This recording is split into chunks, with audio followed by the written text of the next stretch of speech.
Hi, welcome to Knitting in the Shire. This is my first, I don't want to call it a podcast. I've thought quite a few times, this is my little dog, his tail poking in. I've thought about doing a podcast a few times because I just love them so much. I think a lot of knitters get a lot of enjoyment out of watching fellow knitters, and are quite inspired by them. The reason I haven't done it before is there are so many and they're so good that I know that I can't really compete with that. But the reason I thought I would make an episode today is because I think that I might just post episodes where I think there's something that might be of interest to people, might be worth sharing. So I'm not really interested enough to have a regular podcast where I talk about my knitting, but the project that I thought might be of interest to people, that this episode is going to be about, is I am going to attempt for the first time to knit a 1940s jumper. And when I've wanted to do it for such a long time, and I just haven't felt that my skill level was good enough, and I find the patterns quite difficult to decipher. I finally started one, and I found it really useful to look up other knitters on YouTube and just watch their videos, their experiences of knitting a 1940s jumper. And, they vary. So some of them are super, super useful, where they talk about needle size and yarn and gauge and how to read an original pattern. Engineering Knits is a great example. She does loads of vintage patterns, and I just love her videos so much. If you haven't checked out Engineering Knits, I highly recommend you do if you're into vintage. Um, and there are others as well. I can link some of them in the description box below. And I just found it really useful. There were some where people just kind of showed you their journey. And that's what I'm gonna do because I'm in no way an expert. I just thought it might be interesting because there are videos, but there aren't quite so many on this topic. So I thought I'll just kind of do updates as I go along, and I'll just kind of describe my experience of the pattern of knitting it, the challenges, the things that are fun, the things that I've maybe had to undo and redo, that kind of thing. Um, yeah, so I hope it's of interest. So if you are thinking about knitting a 1940s jumper, or you are knitting one and you are looking for just a bit of company, or you want to know how someone else has gotten on with that, then keep watching. So the pattern that I'm knitting, I should probably introduce myself a little bit first, actually. So my name is Heather. I live in Irvine in North Ayrshire, hence the title of my channel, Knitting in the Shire. Big Lord of the Rings fan as well, so that's where the title has come from. I would describe myself as an intermediate knitter. I'm definitely not advanced. I can do colour work. I do a lot of colour work. I like fair knitting. I'm very inspired by the Shetland knitting scene. Um, I do cables, but I struggle with the really complex ones, I'm not gonna lie. And I'm gonna come to that in a minute with this pattern. I love vintage knitting. I have knitted several things in the round and several things in pieces and seams together. This is really unusual. Most people prefer knitting in the round, and I can totally see why.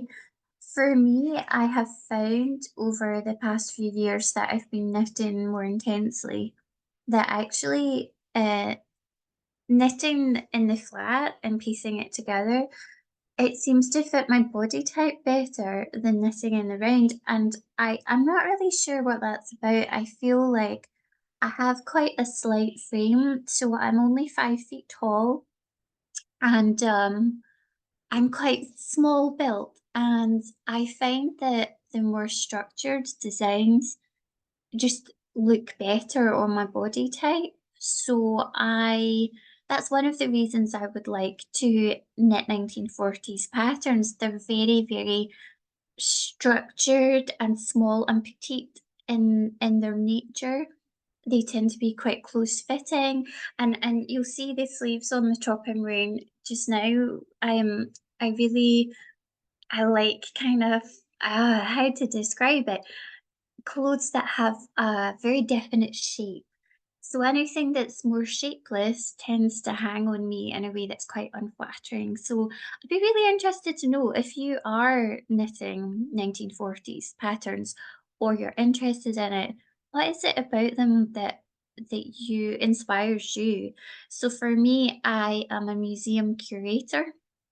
I absolutely love history, all things historical.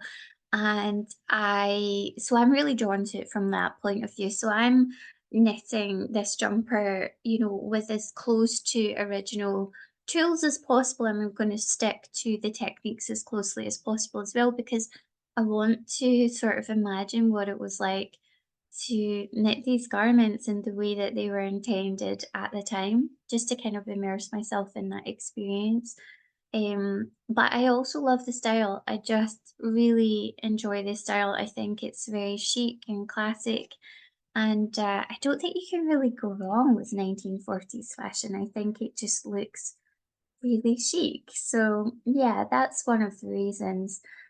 So I'm gonna share my screen. So I am doing this in a really, this is not the way people normally film, but I thought this might be a nice way share it with you, being a bit slow and rubbish with it. So this is a pattern here. It's called Aurora and it's by Knitting for Victory. So this is what it looks like. Really, really beautiful. So I'm just gonna stop sharing again. So Knitting for Victory you can find on Instagram. Their account is just a joy. They find original 1940s patterns and they replicate them. And that pattern there is actually an original 1940s garment that Knitting for Victory has written up for in terms that a modern day knitter will understand. If you've ever come across an original 1940s pattern, you'll know that it can be quite scant in detail. It doesn't always give you the amount of information that we're used to now. And obviously, the wool is almost always non existent now. And the needle sizes are in the older sort of size. I'm very fortunate because I have needles that were my grandmother's. So I know that the higher the number, actually the narrower, the smaller the needle size. There are charts you can find online as well. But this is just an easy way in, I think, to purchase a pattern where someone has taken the time to test it out and write it in a way that is understandable to a modern knitter, but it still sticks to the techniques and it's exactly knitted as it would have been at the time, but it's just described in a way that makes it a lot easier. So that's why I've gone for that. And so, yeah, it has this lovely, intricate cable sort of motif around the waist that is incredibly beautiful and also cinches the waist in a little bit. I am going to opt not to do that for my very first 1940s jumper. She gives you the option, Knitting for Victory gives you the option of rather than doing the cables, I'll maybe bring it up again and show you because it honestly it's so lovely and quite unusual. So yeah, I don't know how well you'll be able to see that, but isn't that pretty? And and I've never seen anything like that before. I would love to be able to do it. I'm a little bit concerned that I might mess that up. So my plan is to knit it just with the rib, knit a plain one. The option Knitting for Victory gives you for cinching in the waist is just to go down a needle size at that area. So that's what I'm gonna do. And once I've got a basic one done, then I'm gonna knit another one with the cables. Just knowing that I'm comfortable with the way it's worked, the way it's put together. So yeah, that's my plan.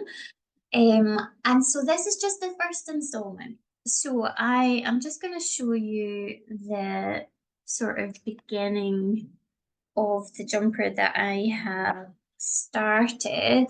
And I don't know how clear it's gonna be. Um, but yeah, so I have already kind of deviated because it's in two tones. You'll have seen on the pattern that it's in two tones. It's got one color that goes up to kind of under the bust, and then it's got another color at the top. I started off, but this is in the spirit of make, do, and mend, I think, so I'm okay with it. I started off with the kind of blue color, and this was like an eBay purchase, and I was like, "Oh, I'm not really sure about this. I decided that it's not pure wool, and I don't normally knit with anything but pure wool. So then I switched to this pure wool green, and I thought, no, I want to do the blue. So I thought I'll do blue and green at the bottom. And then I've kind of ordered a ruby red for the top section. And I think that's going to look quite nice. And it means that I'm using up 2 loads of yarn from my stash. And I only really had to buy a very small amount for the top. So these two are mystery yarns. They're both secondhand cones that I bought. The green was in a charity shop. It's actually Galston yarn, so it's from Ayrshire. It's a company that no longer exists, and I know it's pure Shetland wool. The blue, I have no idea. I don't know what brand it is. I don't know what it's made from. I waited to see if it smelled like sheep, and it didn't. So I'm pretty sure the blue is a kind of cheap, nasty acrylic, but it's not too bad actually. Um, a lot of people will be thinking you can't mix acrylic and pure wool, but I do it all the time and it's been fine so far. So this is the bottom section. You do 34 rows, and then you start working the cable in. And I am just going to wait. So you work in 3.5mm needles. So, and then I am going to, rather than do the cables, I'm going to switch to 3.25, and I'm going to do that section on the smaller needle size. And I'll maybe check in after that point just to show you what that looks like to go from the 3.5 to the 3.25 for the kind of cinching in at the waist. It looks tiny, so you're probably thinking, oh my goodness, that's meant to be a jumper, but it's really, really stretchy. And Knitting for Victory said that it easily goes, I think, I'm trying to think what the size is, but I think it goes from a 32-inch bust to a 42-inch bust. I think the nature of the ribbon makes it incredibly stretchy. And I can stretch this beyond the length of this needle, so I'm not concerned at all about the size, despite the fact that right now it looks pretty tiny and midgety. But keep watching because you never know. I might find that actually it's minuscule and I can't get it on. So yeah, this is just the first installment, and I hope to just kind of check in at different stages and kind of update you on how I'm going. I'll put in the description box where you can get this pattern from. I do highly recommend it. It's incredibly clearly written. It's a really beautiful design, and definitely check out Knitting for Victory on Instagram because she just has honestly the most beautiful account, even just to look through it and just covet all of the garments. And she has lots of really lovely designs. So I'll sign off for now, and I will come back when I have knitted the sort of cinched in waist section and let you know how I'm getting on. And I hope this will be interesting for you.